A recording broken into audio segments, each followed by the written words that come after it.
Josh, is severe weather, and thank you for joining me here on this Friday. Hope you all have had a great week. First week of December comes to a close.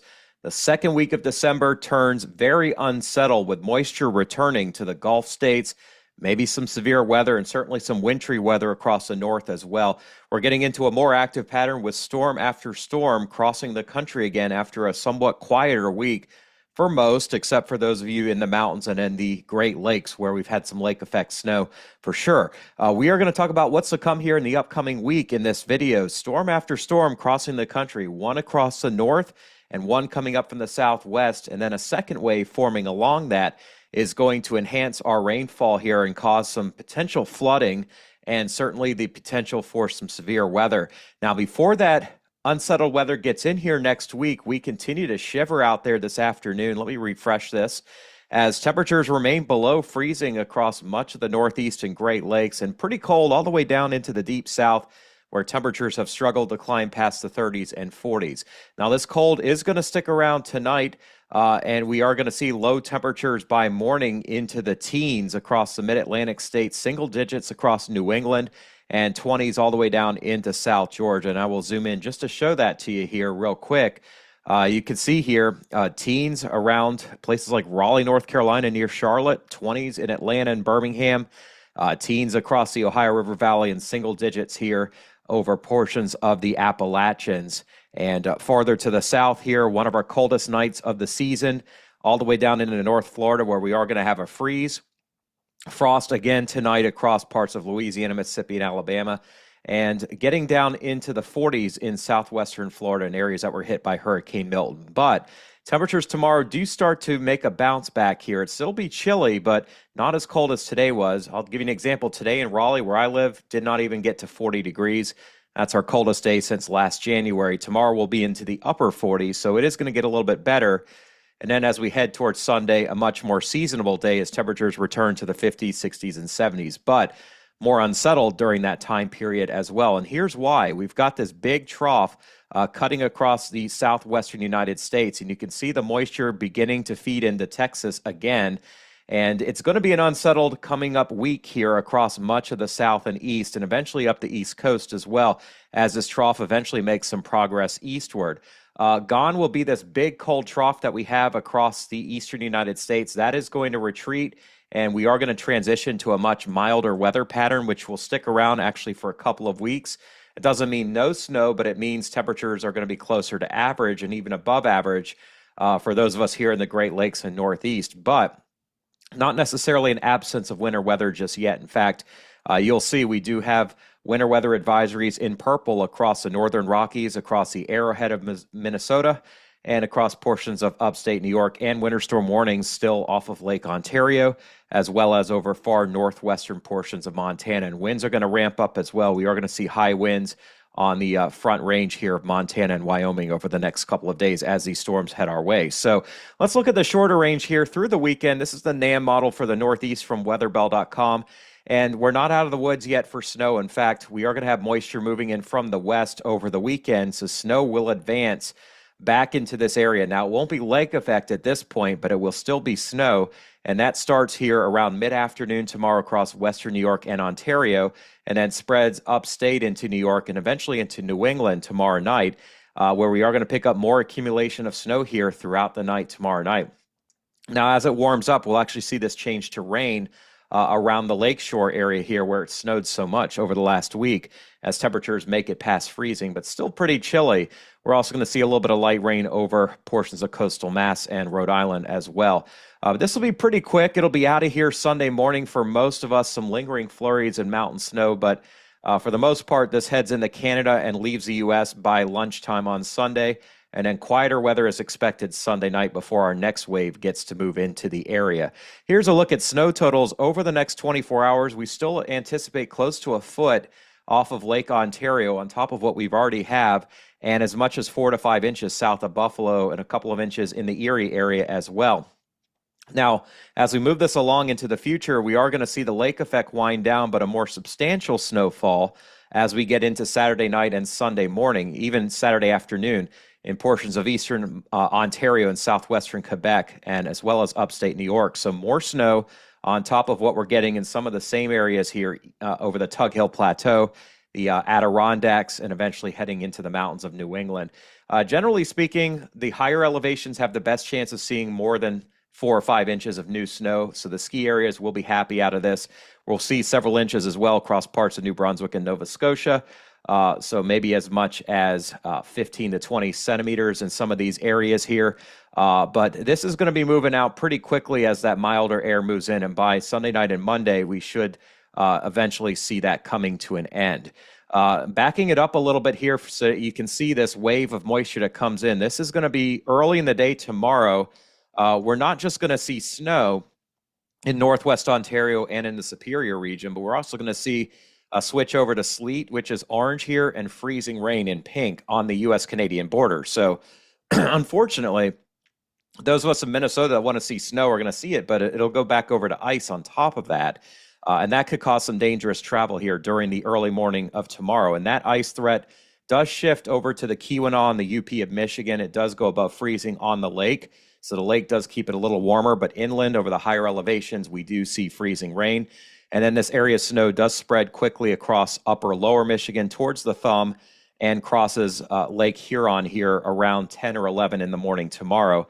And then I'll show you that should be coming to an end here in the late evening hours tomorrow as temperatures warm up. But there's more coming here on Sunday. The next wave comes in. So storm after storm tracking through the U.S.-Canadian borderland, a break in it across the Ohio Valley, and then the Gulf Coast is where we start to focus as we get later on into this weekend and beyond.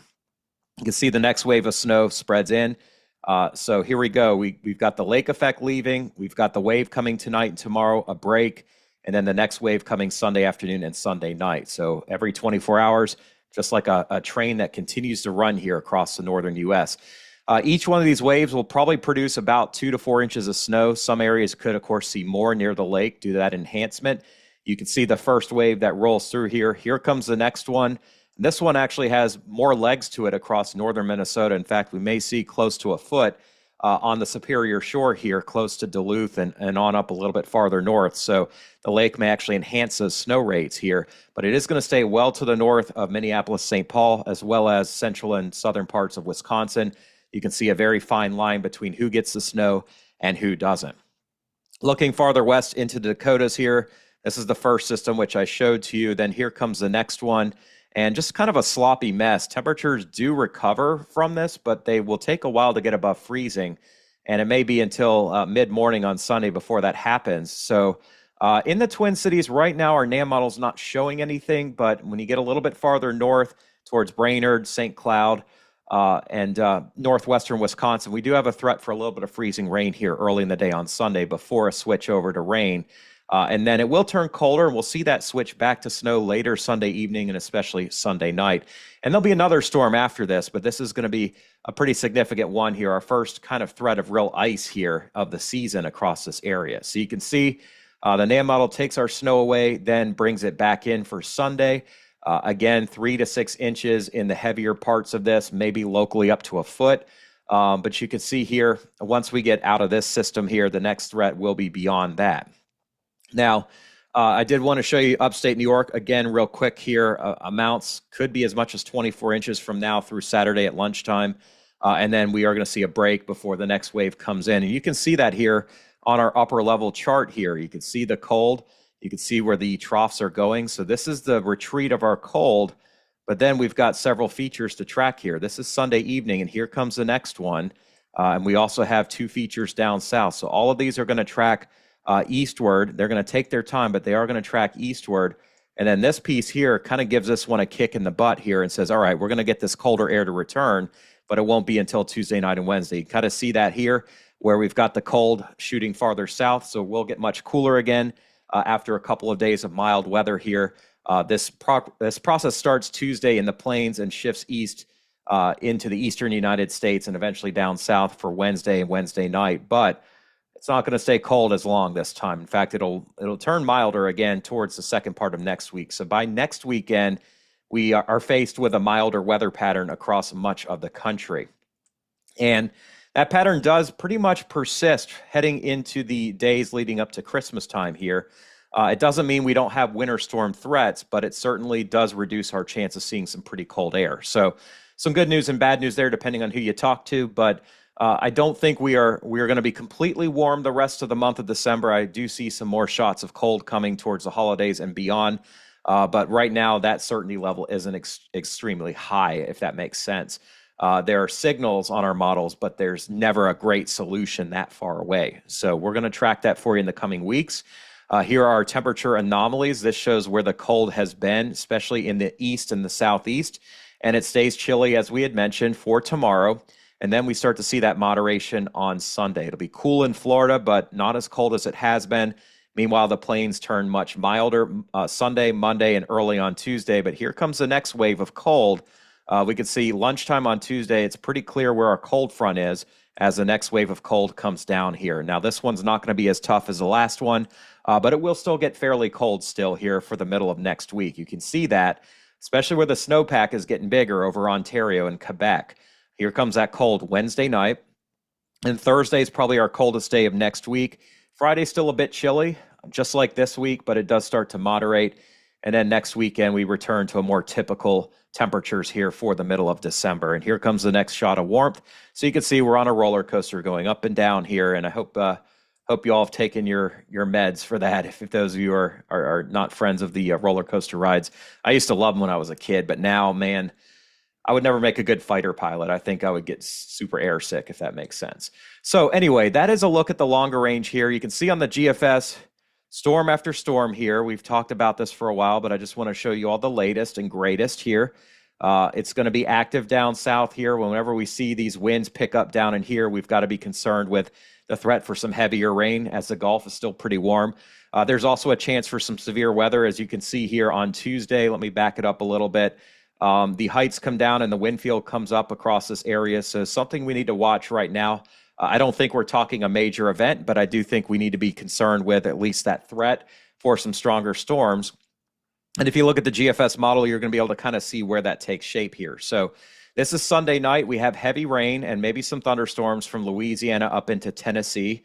And then that first wave very quickly moves out. The next wave takes over the following day. See our next storm here over North Texas for Monday afternoon. That will have cold air behind it, but not a lot of not a lot of moisture with that cold. So we do see snow coming down the front range of the Rockies. It could be rain going to snow in Denver on Monday evening. But there's really not a lot of moisture with this feature until it gets to the Gulf states.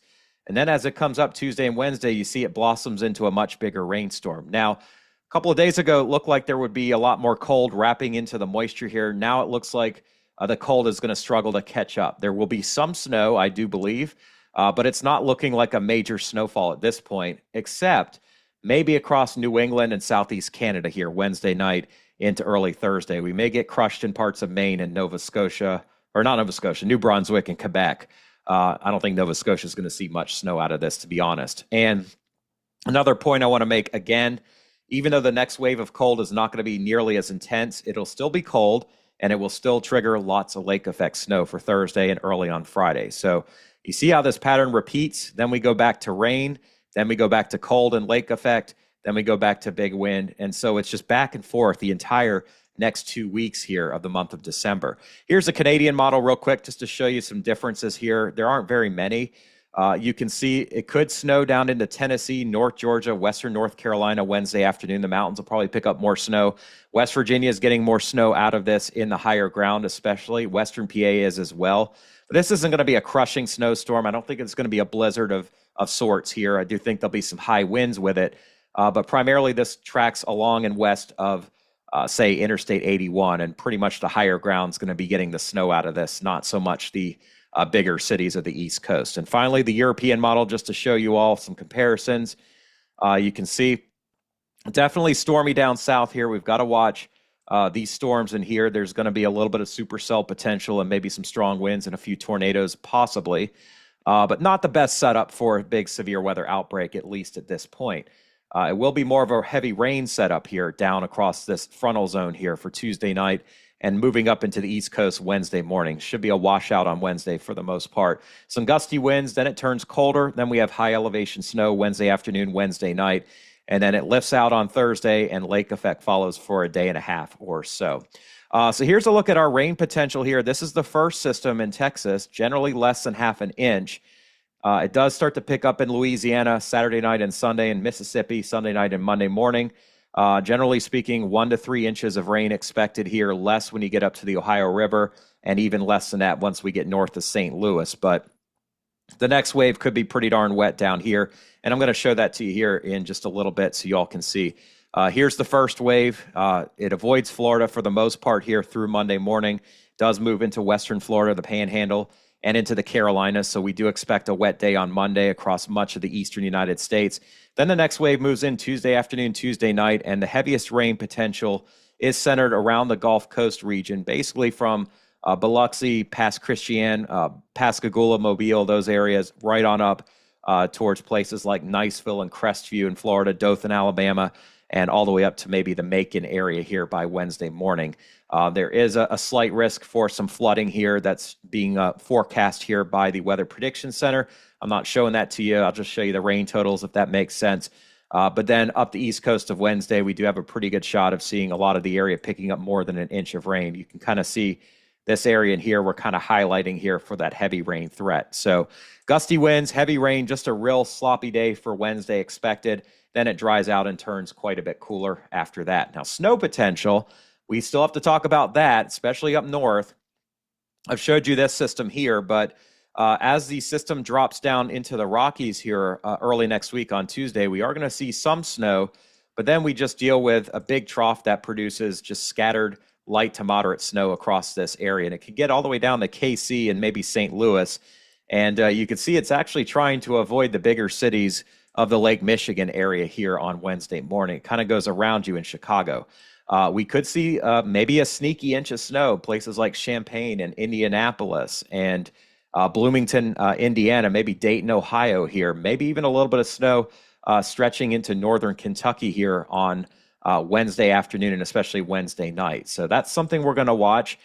Looking farther east, our snow chances do start to come up as this system hits the Appalachians. So we are probably looking at a few more inches in the mountains of West Virginia, East Tennessee, Virginia, and mainly northwestern parts of North Carolina. But this could turn into a more substantial snowfall depending on how the storm behaves Wednesday night into Thursday over the interior of the Northeast and especially across parts of Canada. So we see significant snow from the lake effect, but we could have some significant what we call synoptic snow from our low pressure system first before that lake effect follows. If you're in Western New York, you probably don't even, at this point, don't even care if it's from a storm or lake effect. You probably would rather have it come from a storm because at that point it's pretty predictable versus lake effect where it's very localized. So that's what we're looking at here in the coming week. I don't have a lot of crazy stuff to talk about. I'm not going to go out on a limb and talk about random tropical development or the coldest winter ever or other things you might see on YouTube. That's just not how I do things here. If there's something major, though, you're going to know about it, and I will talk about that and hype it up. But for now, we're just going to be in an unsettled weather pattern. So as always, I thank you for your time today. I hope you all have a great weekend. I'm going to try to get back on once this weekend, probably on Saturday afternoon, but we'll have to see about that. But as always, I thank you for your time. I hope you all have a blessed day and a blessed weekend. And I want to give all the honor and glory to my Lord and Savior, Jesus Christ. Psalm 19, the heavens declare the glory of God. The skies proclaim the work of his hands. Day after day, they pour forth speech. Night after night, they reveal knowledge. They have no speech. They use no words. No sound is heard from them. Yet their voice goes out into all the earth, their words to the ends of the world. In the heavens, God has pitched a tent for the sun. And it's just beautiful to see what God has created. It's beautiful to see the world that we're in, despite the evil, despite the negativity that you and I run into every day. We serve a mighty God, and he is a beautiful God, and he has produced a beautiful earth. And it's just amazing that we can even say that. A lot of us have the freedom to do a lot of really cool things that other creatures can't necessarily do. And it's our goal to be good stewards of the earth and take care of each other and take care of the earth and look after one another and love one another, because God loved us enough to send his son, Jesus, to die on the cross for us so that we could choose to live eternally with him one day. And that's a gift, not something you and I can earn. It's something that we can accept as a gift from above. So wanted to share that good news with you today. I hope that encouraged somebody today. And I look forward to talking with you all again. Have a great day. See ya.